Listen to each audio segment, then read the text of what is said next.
I really like you. আমি জানি তোর মনেও আমার জন্য সেম ফিলিংস আছে।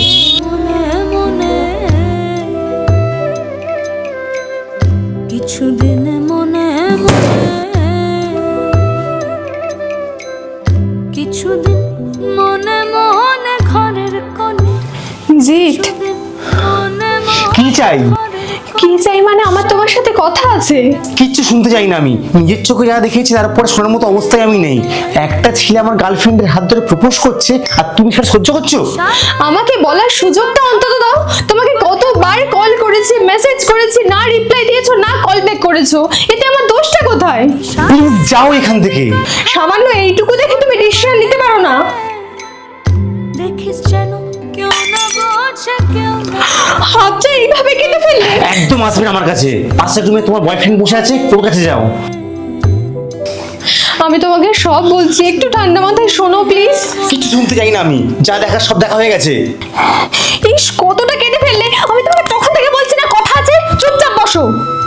কেন যে জেনে বুঝে নিজেকে এইভাবে কষ্ট তো আমি বুঝতে পারি না। তুমি আমার সাথে ব্রেকআপ করতে চাইছো তাই না? আমি একবারও তোমাকে সেটা বলেছি? ও তোমাকে যেগুলো বলেছে আমি সব শুনেছি। ও যেটা বলেছে সেটা দেখেছো, কিন্তু তার পরিবর্তে আমি যেটা বলেছি সেটা কি একবারও শুনেছো? দেখ, এটা সত্যি কথা যে আগে আমি তোকে পছন্দ করতাম, 3 বছর ওয়েটও করেছিলাম, বাট স্টিল তখন তুই অন্য একটা মেয়ের সাথে প্রেম করতিস। দেন আমি চেন্নাই এলাম, জিতের সাথে দেখা হলো, বন্ধুত্ব হলো, সেটা একটা আলাদাই ফিলিংস, জানিস তো। ও শুধু আমার ফ্রেন্ড না, বয়ফ্রেন্ড। ও আমার প্রচুর কেয়ার করে, খেয়াল রাখে। সেই জায়গায় দাঁড়িয়ে ওর মতো ছেলেকে ভালো না বেশি থাকাই যায় না। যদি ফ্রেন্ড ভাবিস তাহলে সারা জীবন পাশে পাবি, আর যদি মনে করিস গার্লফ্রেন্ড তাহলে আমাদের সম্পর্কটা এখানেই শেষ করে দিতে হবে। তবে একটা কথাই বলবো, আমার জন্য ওয়েট না করে মুভ অন কর।